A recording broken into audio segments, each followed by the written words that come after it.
ఏం గురాయిని చూస్తున్నావు? భయపెట్టినీగా మహారాజేనా? ఓహో, చాలా మందిని చూసినాంలే బిడ్డ. ఏం మునిమాణిక్యం చూసినావా?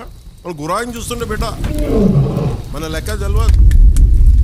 ఆహా, వినాలి. వీరమల్లు మాట చెప్తే వినాలి.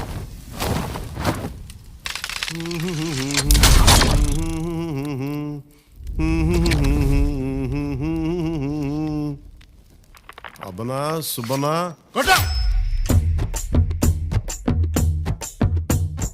మాట వినాలి గురుడా, మాట వినాలి, మాట వినాలి, మంచి మాట వినాలి. ఉత్తది కాదు మాట తత్తర పడక, చిత్తములో నా చిన్న ఒద్దికుండాలి. మాట వినాలి గురుడా, మాట వినాలి, మాట వినాలి.